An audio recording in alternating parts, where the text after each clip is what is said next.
सिंध की हिस्ट्री में सबसे बड़ी गंदम की पैदाइश उन सैलाब के बाद की। ये आप लोगों की मेहनत थी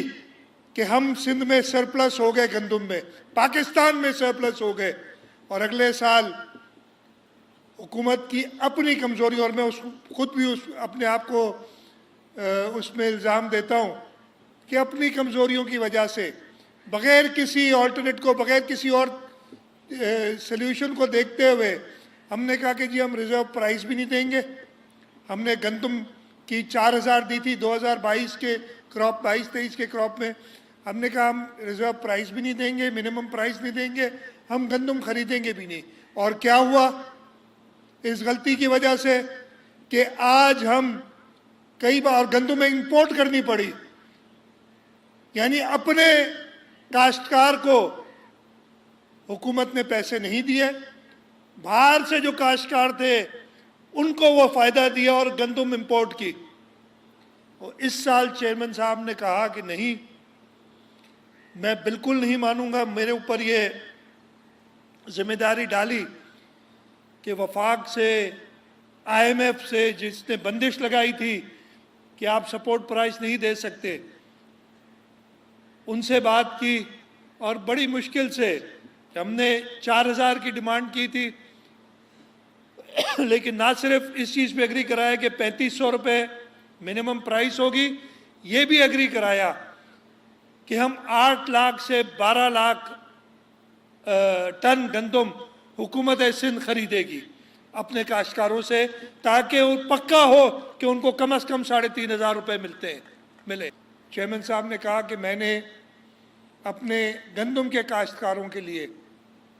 और ये उनका विज़न इसलिए कि उन्हें पता है कि अगर इस मुल्क को खुशहाल करना है, इस मुल्क को आगे बढ़ाना है, तो हमारा एक ज़रई मुल्क है, एग्रीकल्चर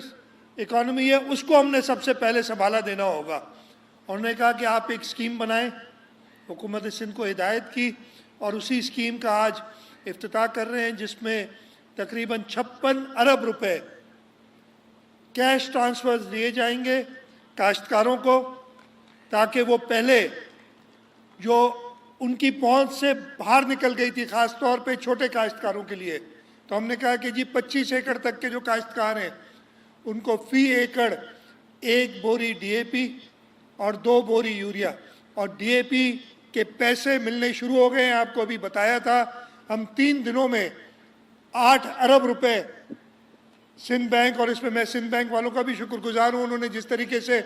मेहनत की है, और बाकी बैंकों के ज़रिए ऑलरेडी दे चुके हैं। मज़ीद तफसीलात आपको चेयरमैन साहब भी बताएंगे। मैं सिर्फ एक बात, आप सब काश्तकार बैठे और आपके तवस्सुत से, मीडिया के तवस्सुत से, जैसे हमने घरों का काम किया था, घरों में भी आपको याद होगा कि पहली किस्त 75,000 रुपये की थी और बाकी पैसे मिलते थे जब आप एक हद तक काम कर लें। इसमें भी एग्रीकल्चर डिपार्टमेंट, रेवेन्यू डिपार्टमेंट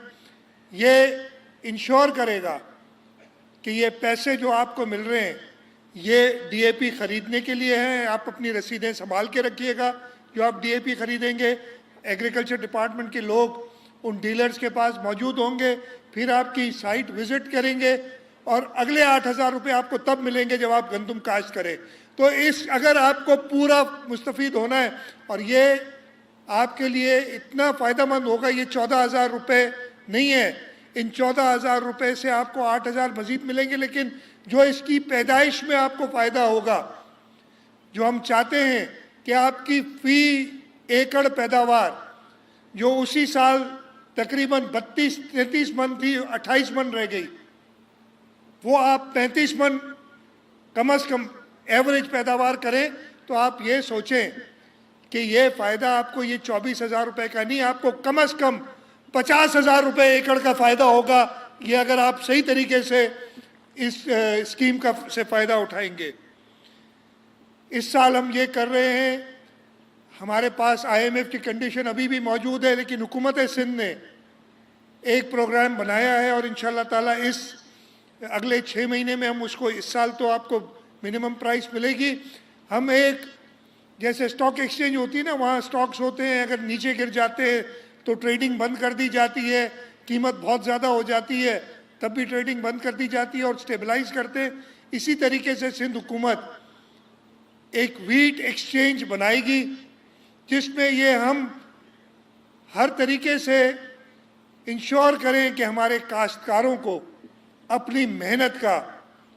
पूरा सिला मिले। और इस सिलसिले में अभी चेयरमैन साहब ने मुझे हुक्म किया है कि राइस के लिए भी आपने इसी टाइप का कोई प्रोग्राम बनाना होगा कि राइस जो आपसे खरीदते हैं